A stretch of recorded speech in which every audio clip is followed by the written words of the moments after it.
get to know the artist behind the epic melodies, songs, and beats. Celebrating the best new music from around the world. This is the A State of Trance podcast. Hey, what's up? My name is Ruben Ronde and this is a new A State of Trance podcast. With in the studio today, Christopher from Belfast, but you know him better as Shugz. How's it going, man? Oh, good, mate. Very good. Just enjoyed my mix. Very fun. I have to say, as you can see, we're still a little bit in the Halloween theme. I have some blood on my face, and the t-shirt is created by Susanna, so we can sell these. Put like an ASOL logo on it. It's like a design shirt. Good idea. Yeah, we should do that for charity. So welcome here in the studio. Thank you for the guest mix. It was a roller coaster. So much new music in there. It was very exciting to hear. So in this podcast, I have a couple of questions for you, for fans. I have a couple of questions that I have myself, and we go through the history of Shugz to where you are right now. Okay. So first of all, let's start at the very, very, very beginning, because there's always a point in your life, and I still remember that for myself as well, that you're like, hey, what is this dance music? What is this, and why it's intriguing to me? So we've got a couple of DJs in the family. Okay. More my cousin Ed. He's 45, 46. He's older. I'm the youngest. And all of the siblings of cousins, right? So all of us loved music and the music, but Ed was the main DJ in the family when I was a kid, like 12, 13, even before that. But like when I started taking interest, so he used to do CDs and tapes. Okay. So my brother would always be getting Ed's new CDs and Ed's so he would do mixtapes, basically. Yeah, just tapes to listen to. Yeah. So like that was like when I first got into dance music. Everyone like same story as everyone else, either a family member or something like that. But my brother got his own set of decks. We borrowed from another cousin called David. And then from there, it was just getting his vinyls and then seeing my brother playing. And then that's when I really got the hook. Must have been 13, 14. Yeah. I just really wanted to be a DJ. And it was just, I don't know what it was, man. It was just this really obsessive thing. We've got quite a lot of musicians in the family. My father's a very talented musician. Yeah. What does he play? He does like the pipe bands in Northern Ireland where we're from, so it's like a big cultural thing. He's a very good flutist. He can play the harmonica. He can play like everything pretty much, like drums. He can play the guitar and all as well. It's just so your upbringing was very musical. Yeah, of course, my father was always very into it, but I just wasn't into that side of it. So I needed like an output for my love of music, and that's what I found. DJing was my thing. So you saw your cousins already playing the vinyls, and you were like, hey, I want a piece of that. I want to do that too. Wanted to challenge him for the DJ in the family, And because I did a little bit of research here and there, so I'm gonna see if you can come up with those answers as well. Because I understood in that time when you were so young, you were a massive Eddie Halliwell fan. Yeah. That was it like your role model, right? I wouldn't probably have been a DJ if he didn't exist. That's the truth. I had an unhealthy obsession with him just because of the way that he performed. High energy, like that's what I was all about. Yeah. And just watching the guy, he was a maestro, like late years ahead of anyone else. Yeah. And I always wanted to be that DJ because I never wanted to be a producer. No. It was just DJing. I loved mixing and the art of mixing.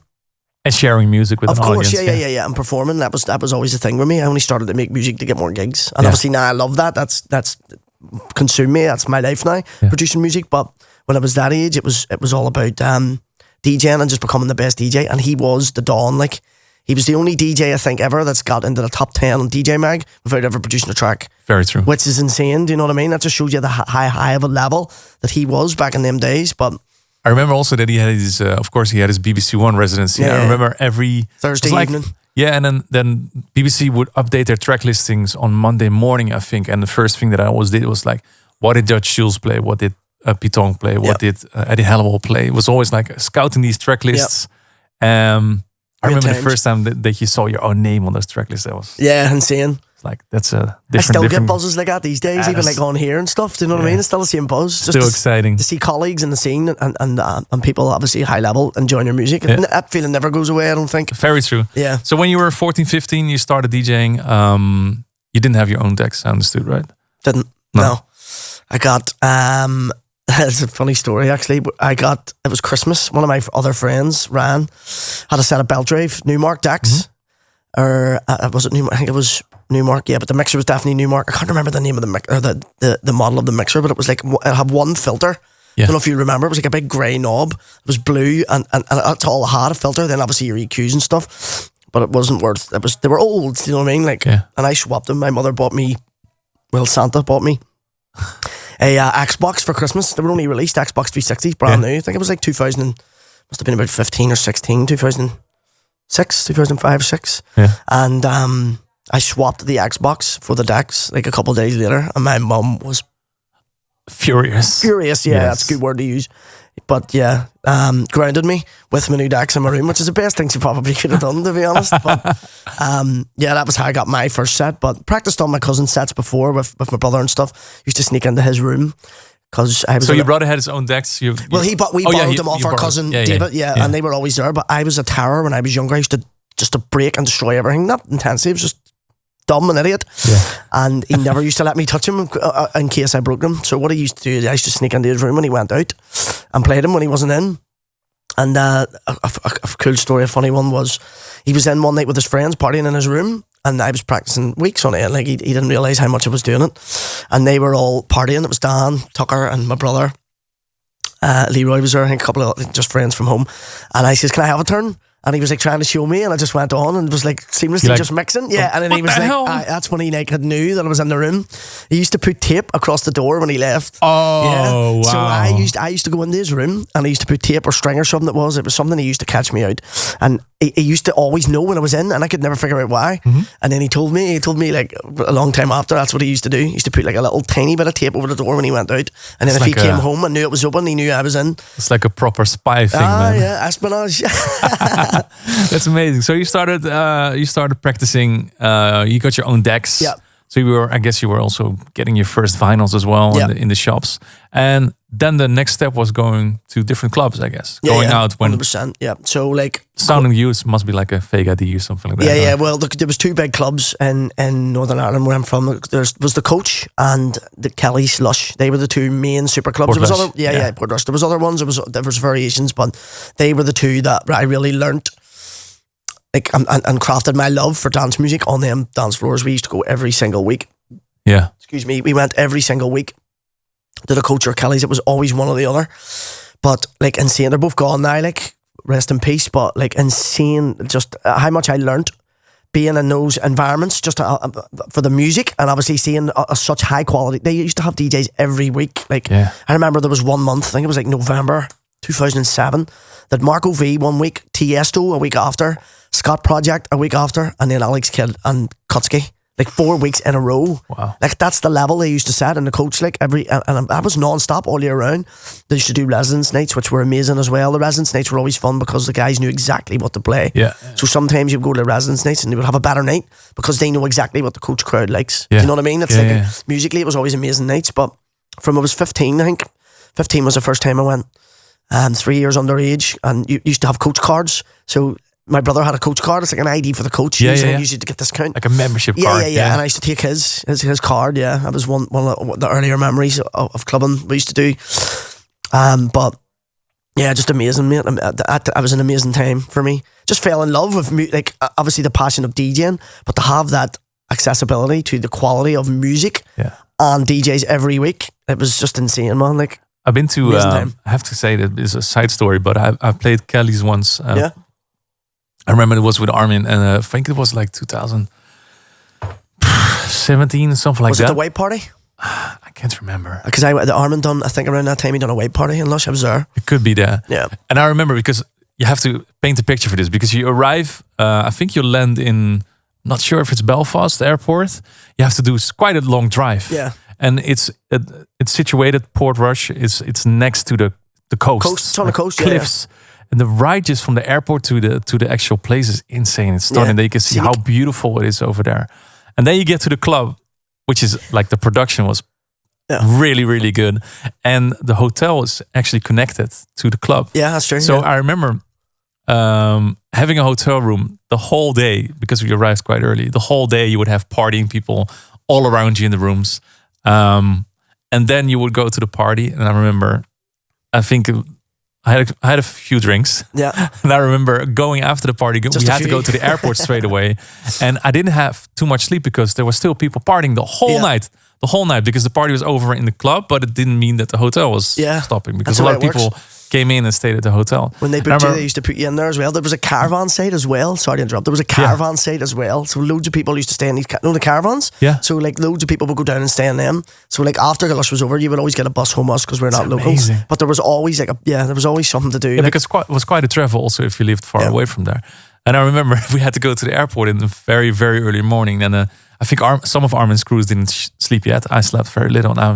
And I was at the airport. I was feeling so sick, man. It was the worst. I think that was the worst time that I ever had with drinking. Standing on the airport there at 7 in the morning with the whole crew there. And it was, I'll never forget it. But the party was insane. Yeah, it's amazing. Like, see those country roads as well when you're on a hangover, like the bumpy roads where you're talking about. That's what makes them worse. They're always rough. Yeah, but Lush was an institution, man. It was the best for us. Like some of the nights I've had in there, insane. Like best times of my life. Like super raw. John O'Callaghan and Giuseppe Ottaviani was the first night I ever went. It was New Year's Eve, I think, 2006, and it was the first time Full Tilton was played. Joint Operations Centre and Through Your Eyes as well. Through Your Eyes and Lincoln people he played. Giuseppe had just released them, I think. Yeah. So that was like crazy, and it used to be a different setup then. The decks used to be like down on the floor. It wasn't so much of a stage, so you could like reach over. It was like on the other side. I preferred that older setup because it was more underground. Yeah, obviously, like it was like a lot darker. It was more ravey. But as Lush obviously progressed through the years, it just became what it is, like an institution. The more production went up, but yeah, amazing club. Wish it was still open, to be honest. COVID. Yeah. Unfortunately, it is what it is. But at least we have the memories. So obviously you were in Northern Ireland. At what point, because I can imagine there was quite a lot of small clubs, I guess, in Belfast as well. So when was the first time that you managed to get out of the bedroom mixing and get your first show? So there was a club called Quest. It was in Browns. It was in a bar on the Boucher Road, which is like an industrial part of Belfast. Just a bar and restaurant. I used to do nights called Quest. Funny story, Billy Gillies and me both used to play there when we were kids, like 19, 20. That's how far we go back, like our musical journeys go back. We both used to be residents in there at one point. Yeah. But yeah, there was a locals night they were doing. And it was a mutual friend, Stephen Thompson, one of my father's friend's sons, used to DJ over there. And he put a word in for me just. And went over and played in the locals night. And from that, I think I just impressed Colin, who was the promoter of the event, Colin Gent. And he just kept booking me, kept bringing me back. And we became like a big family in there. It was pretty cool. Like, wasn't a big trance scene back then. Like, they would be booking like Snyder when he was coming through, even Brian Carney and Decent Noise. And you wouldn't be getting any more than like 300-400 people. And these boys were lighting it up in the scene at that time. Yeah. So the trance scene back then was quite small. But that's what like made it so special, I think, in Quest, because we all like had our own little community and our own little events and stuff. But it was a great time, man. Yeah, that's where I really learned how to perform in a crowd, even though it wasn't that many people. But I used to have a lot of anxiety, man. But like first time, even playing in front of people in my house, I used to get really nervous and anxious just because, like, I don't know, it was like a fear of judgment or something. But that taught me a lot playing in Quest. It gave me the confidence to obviously build. So when it started to take off, I was ready to go. Do you know what I mean? Instead of just being through into the deep end and having to deal with it. But I have the same experience, to be honest, because when I was growing up, I also had 2 residencies. One in like a very commercial club, and the other one was a bit more underground. But that was Friday, Saturday. So every weekend you would play almost open to close. In between, you had the best memory I have is that I had to play, and then Richard Durant came as G-Spot. No way. He came as G-Spot, and then afterwards I needed to play again. So those were the nights that I did, and then you really start to learn how to read a crowd. How do you say it? So you really learn how to play longer sets and to build something rather than just structure it. And I can tell a story with the set. Exactly. And also go take some peaks and go down, up and down again. So I'm happy that I had that experience to do that. So you did those shows together with Billy. That's actually funny.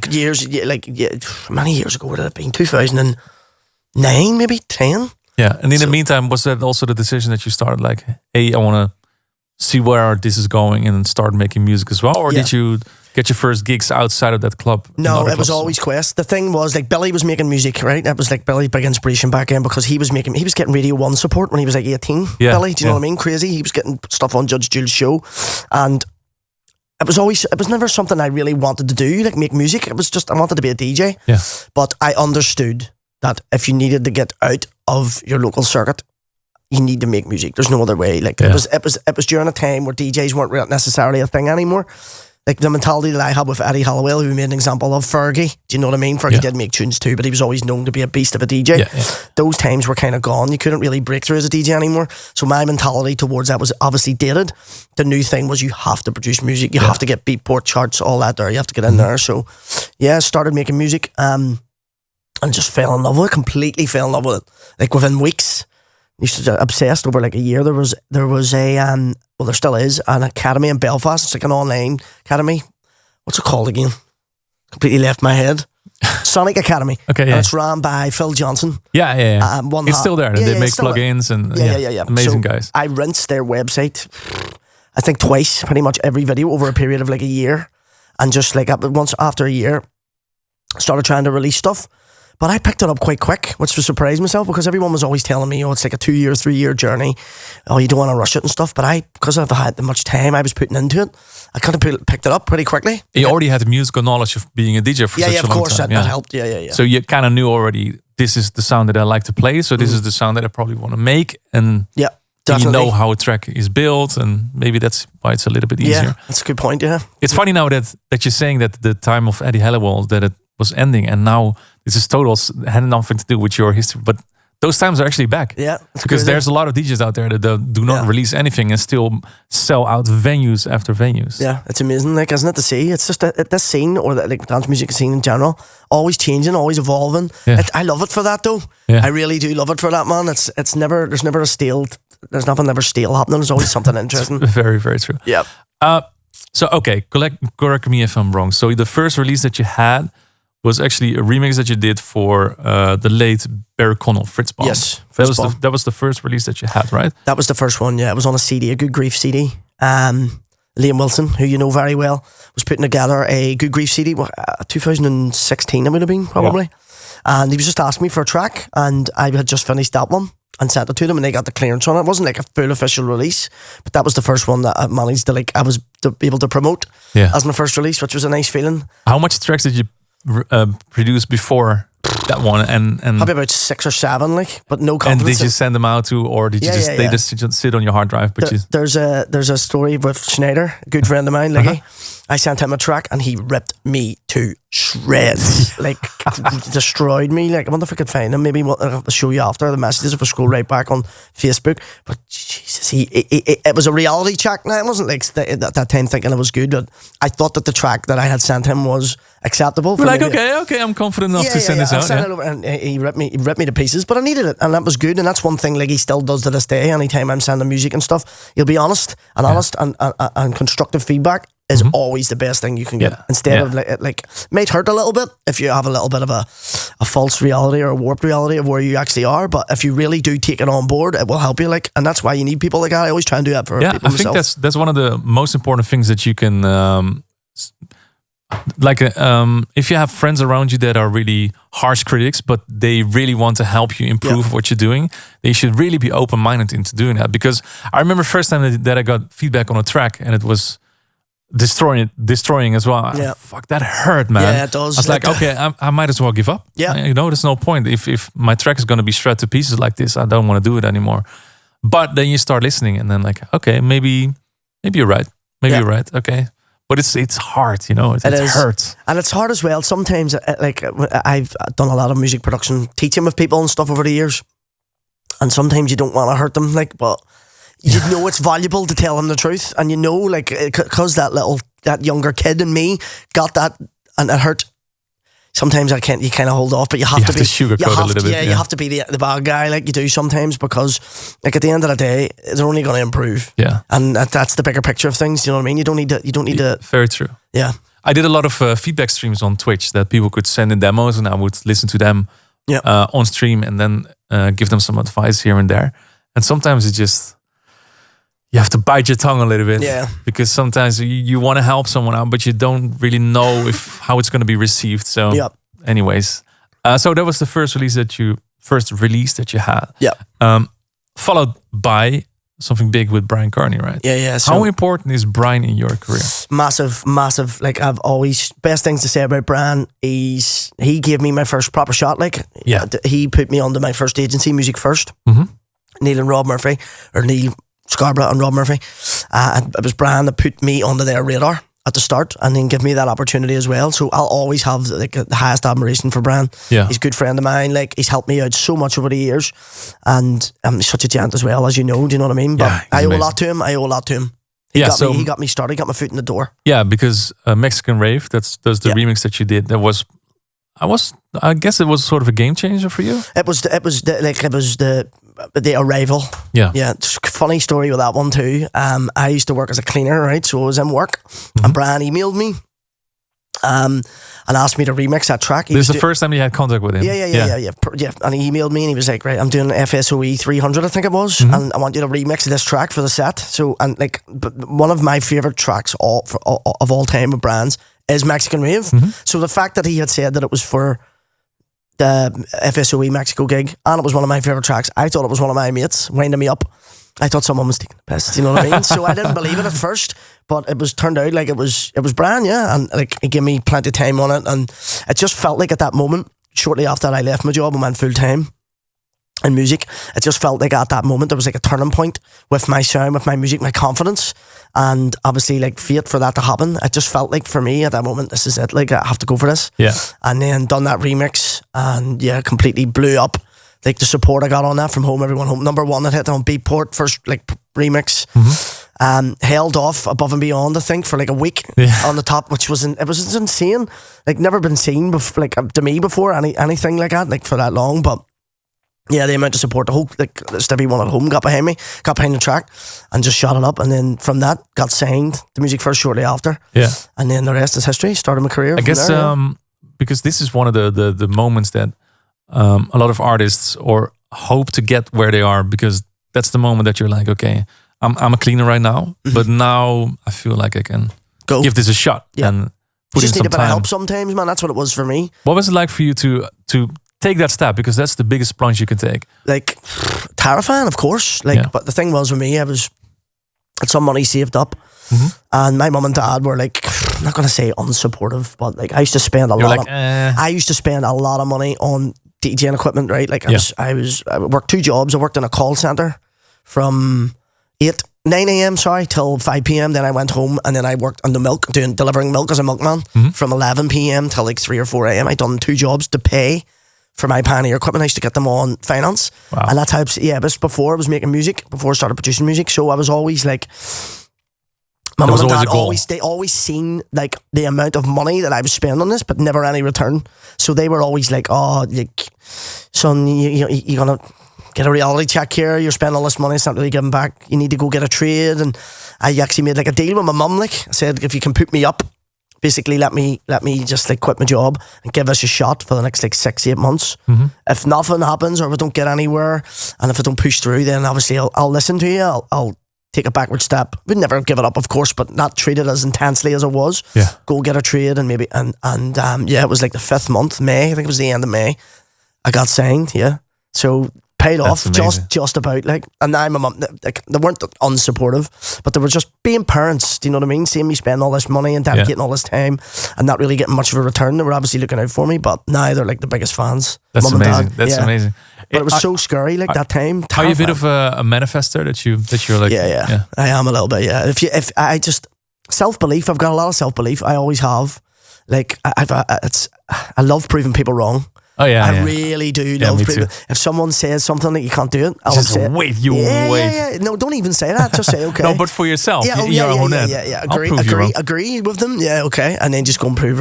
Like it's so satisfying, man. It is. Just even to myself as well. Sometimes I have self-doubt. You know what it's like if you're doubting something and you commit yourself to it and you achieve it.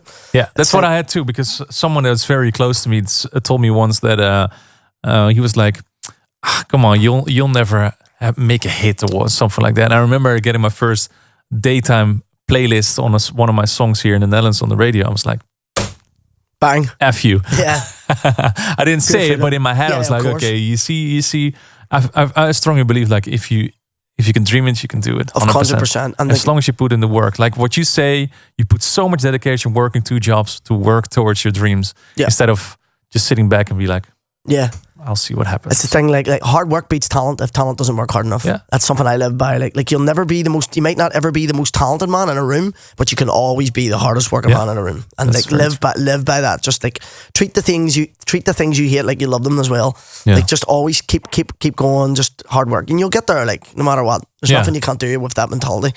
You're gonna be successful if you just continually believe in yourself and work hard. What I also think is that if you're a producer listening right now or a DJ that you think I'm on the verge or I really want to make it as an artist or whatever you want to do, what kind of job you want to do, and you decide, like I said, you put some money aside so you can at least pay your bills. But what is the worst that can happen? Exactly. Yeah. You know, like if it doesn't work, if you put yourself up like, hey, let's give it 6 months or a year, whatever. What's the worst that can happen? You can always find a regular job again. And you give it your best shot. That's better to do it now than to be 50 years old and think, I might have had this shot when I was like 20, 22, or even when you're 40 years old. Doesn't matter. That would haunt you. Haunt you forever. That would haunt you forever, yeah. So if you're listening to this and you need that extra push, Christopher and I here are here to push you. Go for it. See you at the top. Go for it. Go for it. Exactly. That's what it is. Okay, let's jump through a couple of, because every year from that moment on, let's say 2016 was the big push that you had. Yeah. Because every year until that moment, I took one of the tunes that stand out for me the most, and you can tell something about it. So first of all, 2016, we already talked about Frizz Bomb, Mexican Rave. A Doppler Effect came in as well. Yeah. So that was one of my all-time favorite tunes by Resnitz. And the John O'Callaghan one was like always my favorite, but wanted to take a different direction. That was that before? I think that might have been before Frizz Bomb. That was. So you created it before Frizz Bomb? Yeah, that was before. Okay. That's my memory's crazy. That was the track that got the brand had first heard about me. That was that track. Okay. That was the first one that I put out. So that's how he got in touch with you? Yeah. That was the first one I put out. I put that on SoundCloud and that went off. That was the first. Yeah, okay. That was the very first one. So it was a bootleg? Yeah. Put that out. But I still get asked to play that. Like it's that these days. Like crazy. And it's such a novice production, obviously, like looking back. But yeah, people still love that tune, which is insane. Like, but that got released, Raz Nitzen, is that how you say it? Yeah, Raz Nitzen, yeah. They contacted me like years later saying we would like to put this out. And I was like, hey, go ahead, yeah, no problem. But I think it was like 2 years later. Raz Nitzen is such a great writer. Yeah. So it's nice to see that it reaches out to people like that and actually put you on a platform as well. Then the first proper release, the first single, Eden's Calling. Yeah. So that was the first time you didn't do a remix? It was the first? Yeah, it was the first original. I'd done one before that called Overdose, but it didn't really get signed and I wasn't really confident in it, to be honest. But that was the first one. It's named after my niece, my brother's daughter. It's called Eden. So yeah, that was a wee love letter. Your niece to her. is calling? Hello? Yeah, that's she does these days. That's that was a wee love letter to her, but that was signed to Trance We Trust. Yeah, and Mano used to be a good supporter of mine, like good, very good guy, Mano de Jong, and he signed that, which was good. Always loved that little tune. Like that was like one of those times where again I felt like my production was getting tighter. Yeah, I was understanding a lot more of the composition of writing music instead of just relying on samples and stuff like that, and then started to like kind of craft my own little like sound. It used to be very technical, as we spoke about before, like overproduce my stuff sometimes. Like I really did. A lot different to these days where I kind of refine more with the simple ideas. Yeah, and keep it more simplistic. But that was when I feel like at that time I felt like I was really crafting my sound. Yeah, that's when things were coming through creatively. Eden's Calling. And then 2017 you had Extremity. Huh? Extremity, was it that one? No, I took because of what we were talking about earlier. The Brian Corney was your idol. Yeah. That you released end product on Carnage. Yes. Yeah, that was the first big original. That was the one that Carnage was always like a target label, obviously because I was so close with Brian. Yeah. Brian helped me a little bit with that one too to get it perfect. But actually, amazing story with that one at ASOT. Mm-hmm. He played it at ASOT, and we went. And he brought me on stage when he played it, which was insane. I'll never forget that. The first time I went to ASOT, obviously the backstage experience. Like, that was in U-Tracks, right? Yeah. So didn't know like the way that it worked. So like obviously you get your catering and all everything's for free. You get drinks, you get food. Now I was trying to pay for everything in the wallet. And, quite embarrassing. Like, and the agency, everyone there, they were like getting a laugh at me being so like naive to the experience. But like I can always remember meeting Armin at night, Armin and Ferry, and they were like standing talking to each other and did not couldn't go up and speak to them, I'm quite outspoken, obviously, as you know now, but like back then I was just, I can't believe him to stand there. Starstruck a little bit. I like two literal heroes stand talking, and like walked up and back and just didn't have the confidence to actually go up and say hello, but Brian played that track, played End Product, and brought me on stage, which was an amazing moment. Class. Always been a big supporter. That's amazing. That's a cool story. So was it the first time you went to A State of Trance? That was the first time. Yeah. That was 2000. 2000. It must have been 7. Was it? When did the release? 17 or 17? Got released in 2017. Yeah, it would have been 17 then. Yeah. So U-Track, that was when we still had the radio studio and everything was. Yeah. We had I remember 2017 was. We had like these. We call them shaving dishes that you had steak and stuff like that backstage with like the good food. Oh, good times. It was amazing. You could get everything. Yeah. 2018, I picked Down the Rabbit Hole. Released on Regenerate because I understood Sean Thijs also had a big role in your history as well. Yeah, Sean's a very good friend of mine. Helped me out a lot over the years. But yeah, it was kind of like the Psy thing was happening around that time, and I just wanted to dip my toes in and see what I could do.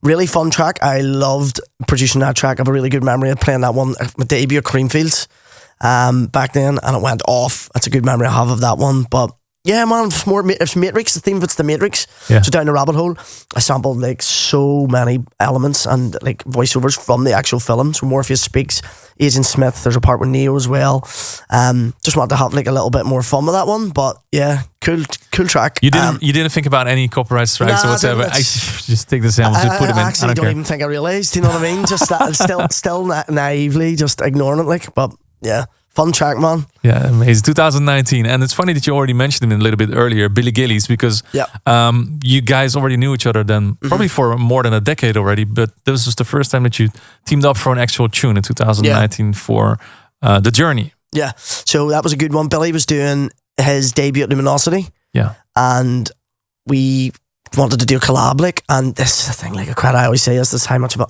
animal Billy is. He came to my house and we sat in the studio.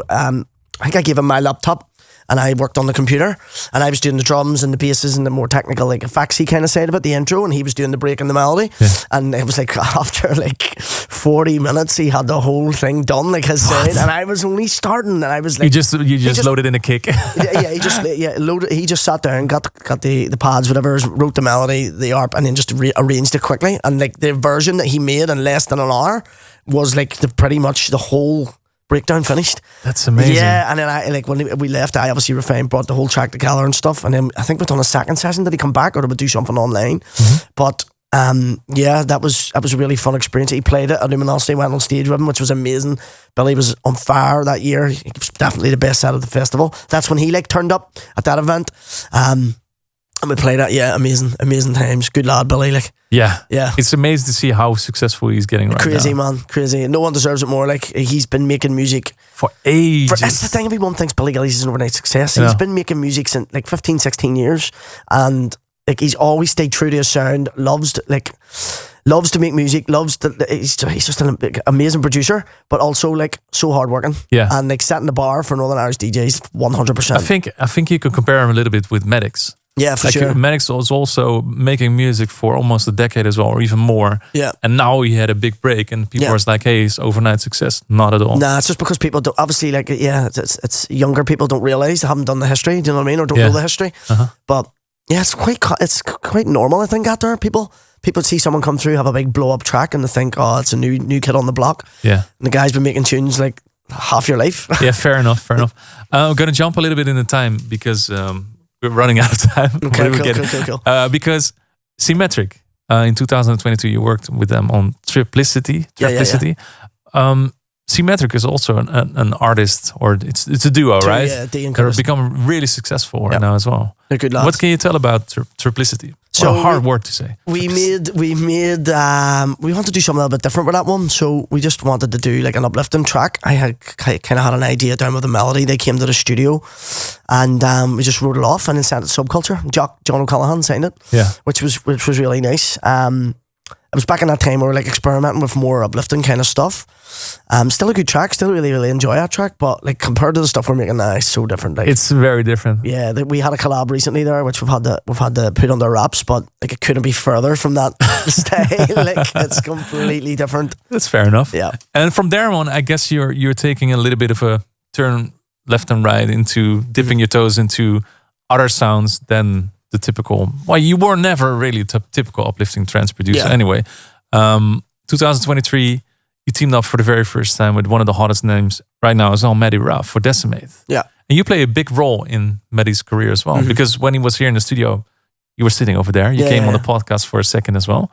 What can you tell about meeting Maddie, and what kind of role do you play in his career at the moment? So Maddie actually booked me for a gig.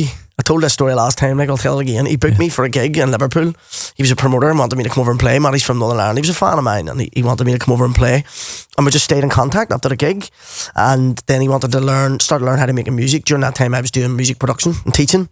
Yeah. So we just took Maddie on board, done some teaching with him and refined him. But the thing with Maddie, like with a lot, the same as with Symmetric too, they were exactly the same. But the thing with Maddie is like working with a lot of clients, you can kind of see the real special guys, like that just see the talent, just take it and run with it. And Maddie was one of them guys. Like within no time, he was like on his way. Like he's so obsessive as well, like for his work, hard work, which we spoke about there just before. But yeah, he's amazing now. Like Maddie would be one of the people I would go to for feedback on my own tracks. So like the student becomes a master almost. Yeah, Joda like, going to Luke. Yeah, it's crazy. Like, and he gives me so good feedback and all, and like we speak to each other every day. We're bouncing ideas off each other. So it's more like it's a complete friendship now. One of my best friends, of course, but like just to see that kid and what he's doing it's insane, because he deserves it so much, and he's so unique as well. Yeah, like his music and his approach to writing music, and he's just a nice guy, man. Was he one of the reasons that you started working more in that kind of field, music-wise, or? COVID, it was COVID. Yeah. So I always done a little bit back like years ago, dipped my toes in doing teaching, just doing a little bit of extra cash. But COVID was the real turning point, because I had nothing else. Yeah. And I just went all in. I had like 30 clients from all around the world. Like used to do it. It was a full-time job. Full on, it was like full on. But I loved it. And see, teaching, man, it's so rewarding. Do you see some other artists that you were teaching things pop up as well right now? Or well, Symmetric, Maddie Ralph, Dara is one of my good friends from Belfast. Taught him quite a lot as well. Let me think. I've done a few sessions. You probably would know them. Like a couple, like a guy in Australia. What's his name? Tony. He's got an Italian name. Anthony. Tony Montana. Yeah, but it's like he's like was doing really bits. Greg Oakland was a friend from LA. Was doing good bits as well. Yeah, it was more just like novice guys coming in, but that's why I kind of stopped it too, because it's not that I didn't enjoy doing it. I didn't enjoy doing the basics. See, when you're coming in with people and you're helping them finish their music or like engineering, that's a lot more fun, because I can just kind of do my own thing. Yeah. See, when you're teaching people like how to load in the kick drum, this is how MIDI works. Yeah. It's really uninspiring, but like during that time in COVID, it was a good way of making money, and it was definitely a pleasurable experience, because I kept my tools sharp. Yeah. Sometimes I was struggling to write music myself. If I'm working with a client, you have to deliver, so you're constantly sharpening your tools. So like Brian, a good piece of advice Brian actually gave me, Carney, was the best way to teach, the best way to learn is to teach. Yeah, which is completely true. Like, because you're going to constantly you're working towards your 10,000 hours. Yeah, you're still going to be learning as you go. So yeah, that's the funny thing is that because you did the same. I'm doing a lot of live streams where I make music and people are watching. And it's funny to see that people are actually bringing in good ideas. Yeah. They're like, hey, maybe you should try this. Or they would send a sample and like, hey, put this in. Or maybe you should use this preset or whatever. One of the things actually with live streaming, this is something as well, is that Chantal was watching me, Ferry Benno and Armin make the anthem Destination. Yeah. And Chantal was watching the stream. And he was like, hey guys, you have to use a certain kind of bass line, and he sent a silent patch, and then we actually used it. No way. So that's what I love about live streaming as well, that that's people so come cool, in man. And they come up with ideas as well. So Sean actually became like a co-collaborator on that? Sort of. Don't tell him. So that's what I love about. He'll love that. That's what I love about teaching, that people come in. And, I don't have to teach Sean anything, because he's like a god. The professor, I call him. He's like a godfather. Yeah. So I love doing, because you on your YouTube page, you have a lot of Ableton sessions as well, that you're showing how things are working as well. Yeah. Was that something that you did in COVID and you stopped doing it? That was basically to try and sell the service. That's why I done that. So give people an insight on like some of the tracks. Yeah. Those were very technical, like really overproduced they are, like when you look back. But it was having fun making them. It was a different time. But like showing, what I was purposely doing when I was showing them was like being as technical as I could with my explanations to kind of show people. Just watch me. He knows what he's talking about. Do you know what I mean? So if someone wants to come and learn, check the attack on this compressor. They obviously know that this guy knows what he's doing, because that's all it was for. It was like self-promotion, like a commercial. Yeah, basically, without saying it, like, and then sharing it all over like social media for days. You also did the Set the Scene series, which is also something that you stopped doing. Is that also because, you're too busy with other things? Or? It was just COVID. So during COVID, it was my brother that arranged that, Hugh. So it was live sets on very cool locations. Yeah, and around Ireland and Northern Ireland, yeah. So we 560 something days, I think it was 54 days I went without a gig. So like I used to do live streams from my kitchen. Every Friday I'd have a drink and I'd just do live streams. It was like 4,000 people and all used to tune in on Facebook. It was insane. Yeah. But the whole idea was we should do that. Because people are stuck at home with COVID, they can't get out, they can't go to parties, they can't go to raves. Why don't we just bring the party to them? So that's why we used to bring the decks and go to these really iconic locations and just film. A couple of different cameras. We had a really good, talented photographer, Novak, that came with us. Obviously, used my decks, and then we just got the rest of the stuff, and we just like a team effort. And then it was a good way of us for socialising with each other when we seen each other every other week. Yeah. So it was something we look forward to see each other, and then obviously to get the mixes up for people. And people it's weird to see those. So see those sets, like such a different time frame. Yeah, it was all we had. That was the only way of performing that I had during COVID, apart from the live streams. That's true. Yeah, that was it. Good times, but also bad times. 100%. Looking back though, like it's I look at it as a positive thing. Yeah, learned a lot that time, and then obviously don't take anything for granted now. Very true. Shaped the artist and the person that I am now. That how much did that whole period have impact on music, you think? What, COVID? And it was tough because we had a young my I'm looking at like how the music is right now. Yeah. Reset, man, completely. It was I think it's like the great reset. One example that I used was when COVID obviously passed, still quite like mid-tier level DJ. The promoters that were booking us they weren't going for the big names straight up, because they were scared in case the scene had moved on or things had changed. Or suddenly the club would close again. Yeah, exactly. So they were like standoff. We don't want to take risks here. So a lot of the mid-tier DJs got more opportunities, and which moved us up. So that was a real positive thing. Like I had more bookings coming out of COVID than I did going into it. Yeah, which was insane. But I think it was just a lot of people didn't write music and stuff. I remember seeing Mark Sherry saying he didn't go into his studio during the whole of COVID. I was the opposite. I used it like as fuel. Do you know what I mean? To get ready for it stopping. It was obviously like people are different, but because you set a goal for yourself, as soon as things open again, I'll have like a whole bunch of new tunes. I always had a hard time with workflow, and being like dedicated. COVID had changed that. I completely changed my approach to writing music. It was more just refining and getting good ideas down instead of spending all this time on these really technical tracks. So like during that time, I learned a lot as a producer myself. But like my output after COVID was completely different. Like it shaped me into the artist I am today for sure. Because of that approach, because I was always in the studio all the time. Yeah. Didn't have that luxury when I was working in 2020, you know? Very true. Yeah, or 2019. So now, 2024 comes along, and this is probably, like, suddenly Billy Gillies had a record deal with a major. And suddenly I also saw that you signed a record deal with Sony? Yeah, Columbia Records.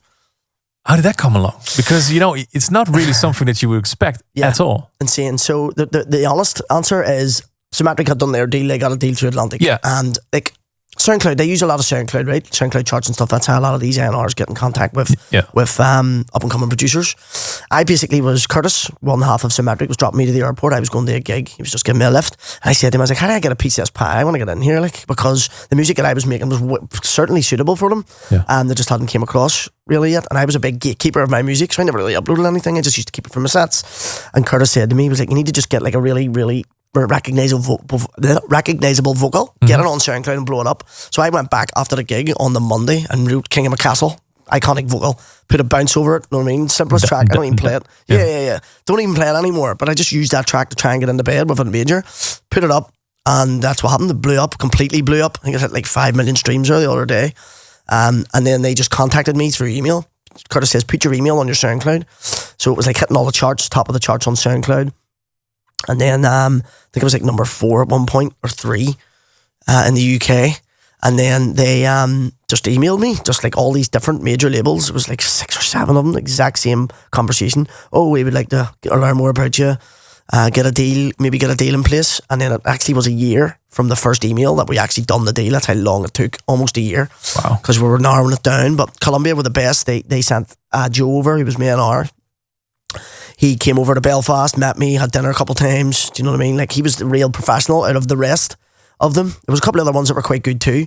But yeah, when I met Joe, I kind of had my mind made up and then done the deal. A couple of tracks. I think we're 1 in now, 2 in now.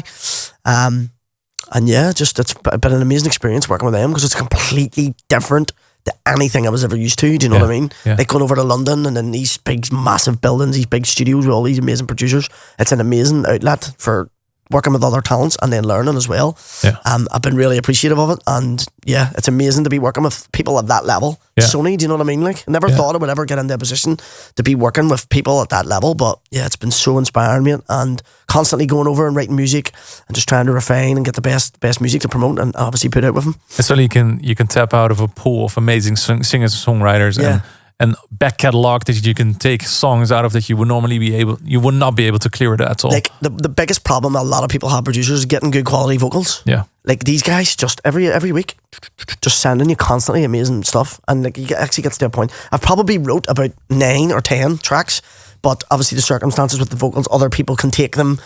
They can take them from under you. That happens. Yeah. So there's been like probably 5 or 6 tracks I would believe are hits, but we haven't been able to get them because of the circumstances. So that's a little bit of a tough thing because you don't once you get that hit, you'll have a lot more leverage. Yeah. It's just because like if you get a really, really top quality vocal and someone else who has more leverage. So they send you a vocal and they're like, okay, well we're gonna send this to like, let's say 10 people and then we're gonna pick the best one, or we're gonna pretty much. Well, at least you're in the pool that they send you that stuff. Yeah. So it's a matter, the way I look at it is it's a matter of when, not if. Like it's gonna be a time where we're gonna get one. We came close a couple of times, but there's like, it's just gonna keep working with them and enjoying the experience. It's amazing. That's amazing, man. Yeah, they're good people. Good times.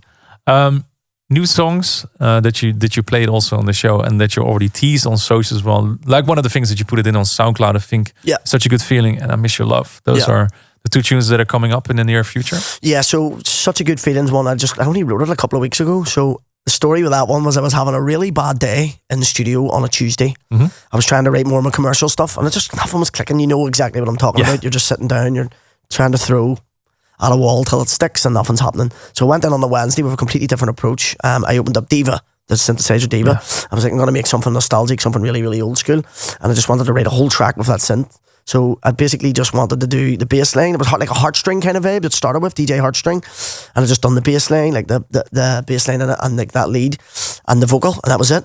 And from the terrible day that I had before, I had that entire track wrote in like 5 hours and finished. So amazing. Yeah, anyone, again, just saying, any producers listening, like never get caught up in your frustrations.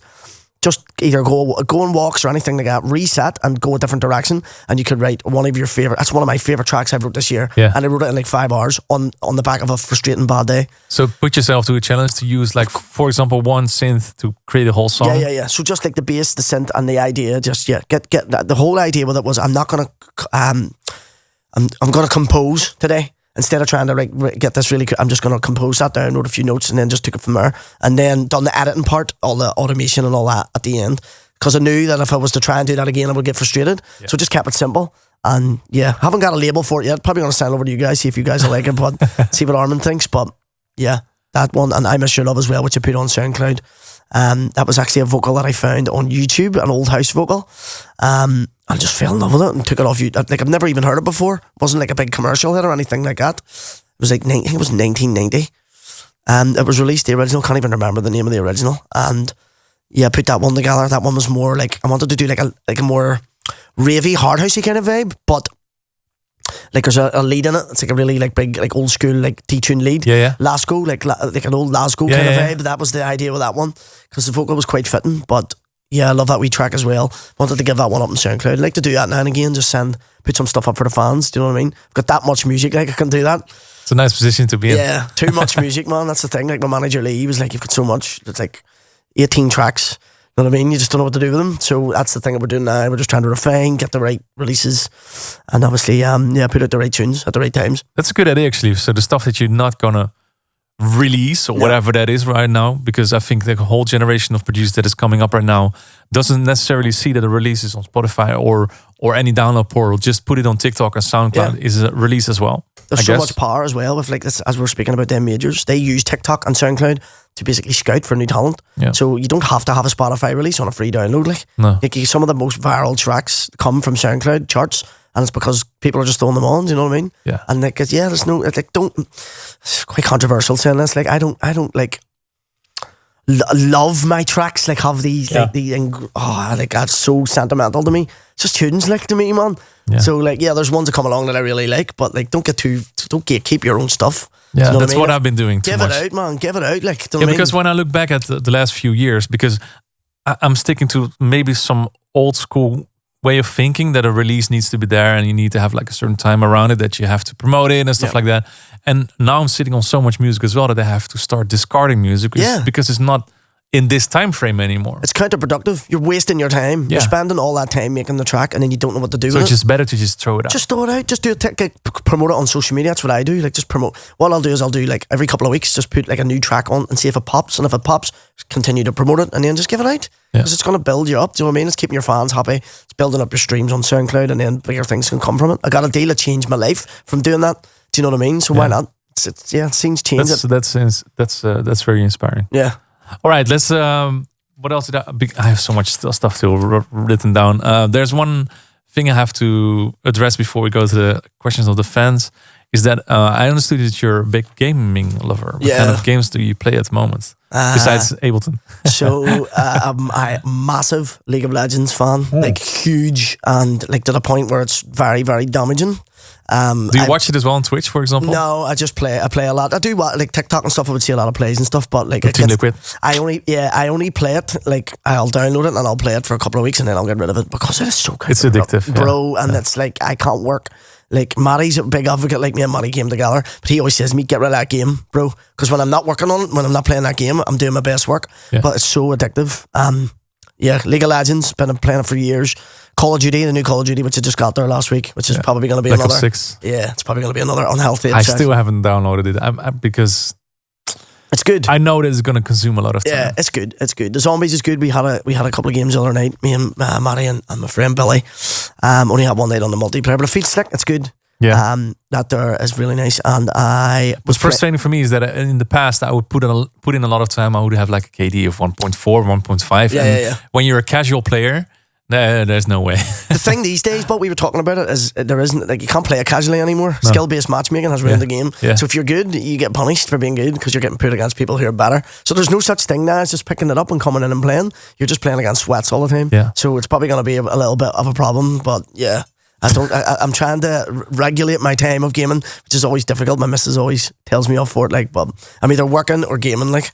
It's always one of those two things. Your mind has to be occupied all the time. Yeah, 100%, 1,000,000%. I can't sit and do nothing. Ever. No, I understand.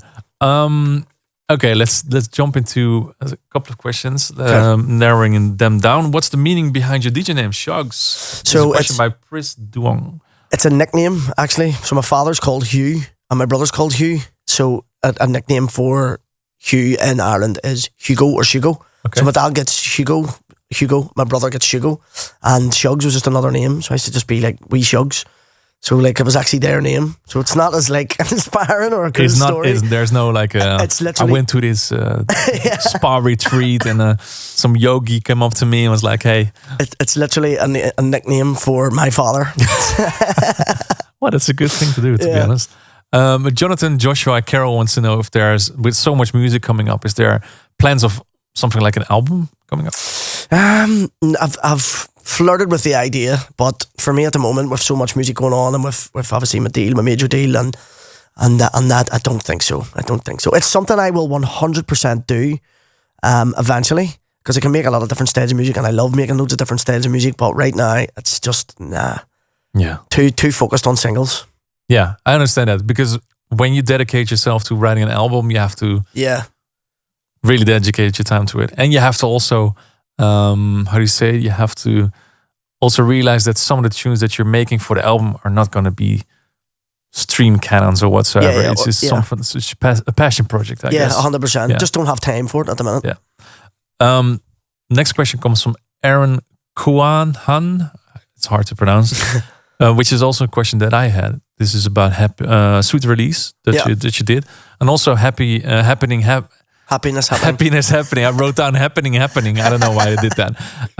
How did you come about to remixing those classics, and are you going to do more of those in the future? Just two trance classics that I always loved. Sweet Release was like, it's a big track in Northern Ireland. It always was. It was a big track growing up. My cousin Ed, who I told you about earlier on, he loved that track. It was just one that I always loved. And when I seen Scott Bond obviously got a released version, it's just like, I could do a remix of this and potentially get it out. Thankfully, that's what happened. Lost Witness, Happiness Happening was exactly the same.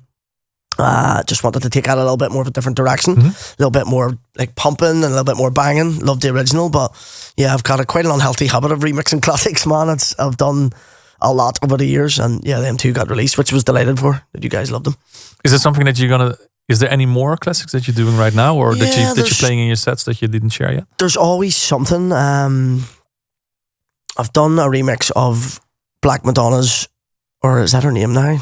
Yeah. Thing Madonna. What's her name? Happier and Clementine Douglas. Done one of Happier, which is remix. It's not classic, but it's got like a kind of like an old school trancey kind of vibe. I was thinking about putting that one up for a free download. I'm actually, mine just went blank here, mate. I've got that many tunes. I don't know which one to talk about, but I'm always doing classics. I'm always revamping something. I've actually, there's one that I was working on holiday last week. JJ Tribute, Asha. It's an old house track. Brian Carney's done a remix of it in the past. I'm finishing off that one probably before I go home over here. So that'll probably be another download up in the next couple of weeks. Awesome. Well, we're going to keep an eye out of it. And thank you so much for answering all these questions. No problem. Thank you once again also for a stunning mix that you did this week. You. Like I said, it was a roller coaster. 20 tunes in 58 minutes. Non-stop. Bam, bam, bam. Looking forward to hear all of the music that you're coming up with in the near future, and keep on innovating like what you're doing right now, and inspiring people like Maddie, for example. That's the key. Thanks, all right, this is the podcast for this week. Thank you so much for tuning in. If you have any questions, let us know in the comments, and we'll get back to you. Bye. Thank you for tuning in. Check all previous episodes on YouTube or your favorite podcast portal.